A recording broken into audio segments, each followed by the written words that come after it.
Primero Nephi, Kapitulo 5. Si Saraya nagmulo batok kang lihay. Ang duha nagmaya sa paghibalik sa ilang mga anak nga lalaki. Sila mihalad og mga sakripisyo. Ang mga palid na tumbaga naglakip sa mga sinulat ni Moises ug sa mga propeta. Ang mga palid mipaila kang lihay ingon nga usa ka kaliwat ni Jose. Si lihay na mahitungod sa iyang binhi ug sa patipig sa mga palid mga 600 hangtod 592 BC. Ug nahinabo nga human kami mahitdanggat sa kamingawan nato sa among amahan, tanawa siya napuno sa kalipay og mauusab ang akong inahan si Saraya. Malipayon kaayo kay siya naguol kaayo tungod kanamo. Kay siya nagdahom nga kami nga matay dito sa kamingawan ug siya usab nagmulo patok sa akong amahan. Nagsulti kaniya nga siya usa ka tao nga may pananawon. Nangingon, tanawa ikaw midala kanamo gikan sa yuta sa among kabilin ug ang akong anak mga lalaki wala na o kita mga matay sa kamingawan. Uhuman niini nga matang sa sinultihan sa akong inahan nagmulo batok sa akong amahan. Og nahinabo nga ang akong amahan misulti kaniya nga nagingon, ako nahibalo nga ang ko usa ka tawo nga may pananawon. Kay kung ako wala pa makakita sa mga butang sa Dios diha sa pananawon, ako dili unta masayod sa kaayo sa Dios. Apan nagpabilin unta sa Jerusalem ug namatay uban sa akong mga kaigsuonan. Apan tanawa, ako nakapanag-iya og usa ka yuta sa saad ug niini nga mga butang ako na lipay. Oo, og ako nasayod nga ang Ginoo maluwas sa akong anak nga mga lalaki gikan sa kamot ni Laban ug sila dadon pag-usab balik kanato diha sa kamingawan. Ug human niini nga matang sa sinultihan sa akong amahan, si lihay mi alam aron padasig sa akong inahan si Saraya. Mahitungod kanamo samtang kami nagpanaw sa kamingawan, pangingon sa yuta sa Jerusalem, sa pagkuha sa mga talaan sa mga hwedo. Og sa diha nga kami nahimbalik na sa tolda sa akong amahan, tanawa ang ilang himpi nga kalipay, bugos, og ang akong inahan nadasig. Og siya misultik nga pag-ingon, karon ako nakatinong nga ang Ginoo misugod sa akong bana sa paglayas nganhi sa kamingawan.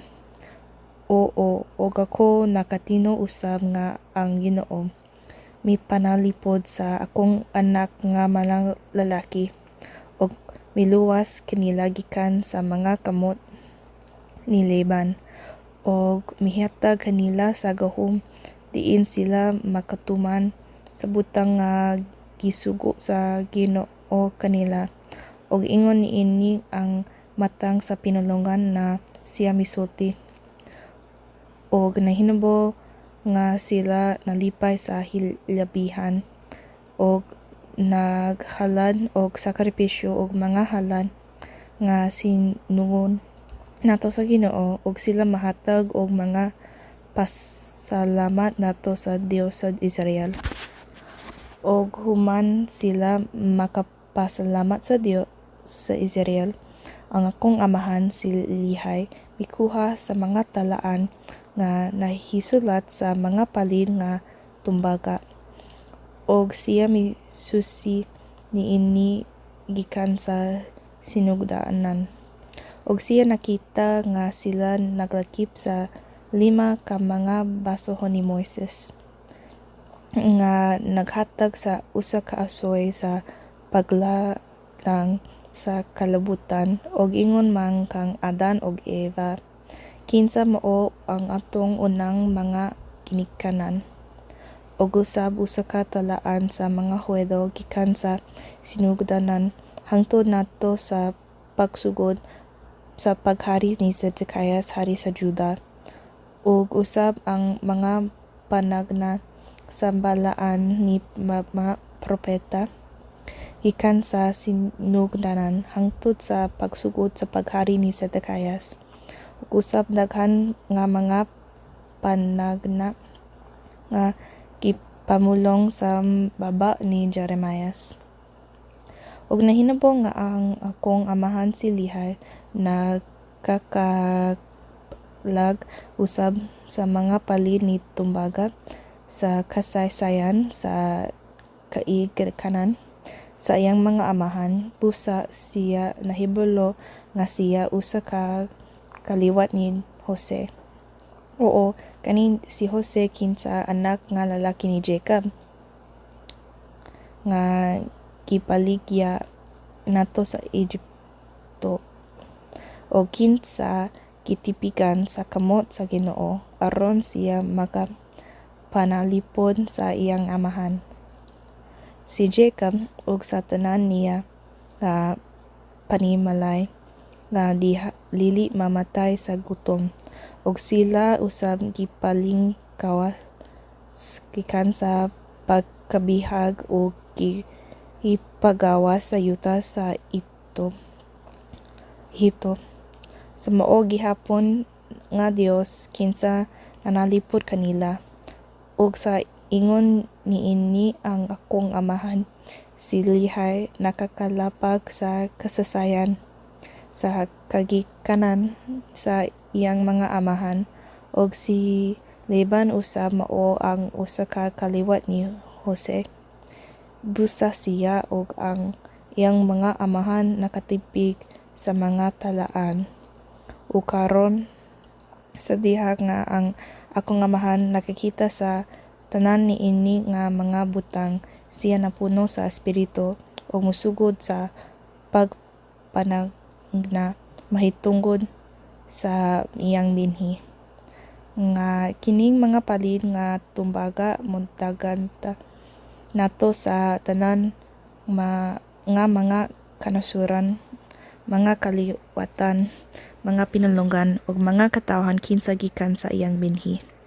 Busa siya miingon nga kining mga palid nga tumbaga dili gayod mahanaw ni sila mapapas sa panahon ug siya na sa daghan nga mga butang matitungod sa iyang binhi. Ug nahinabo nga hangtod niini nga higayon ako ug ang akong amahan naghupot sa mga sugo diin ang Ginoo misugo kanamo. O kami nakakuha sa mga talaan diin ang Ginoo misugo kanamo og misiksik kanila og nakakita og sila kita nga sila maayo. Oo, gani labi nga bilihon kanamo nga sa ingon kami makapasunod sa mga sugo sa Ginoo nato sa among mga anak. Busa kini mao ang kaalam sa Ginoo nga kami modala kanila uban kanamo samtang kami magpanaw sa kamingawan pangingon nato sa yuta sa saad.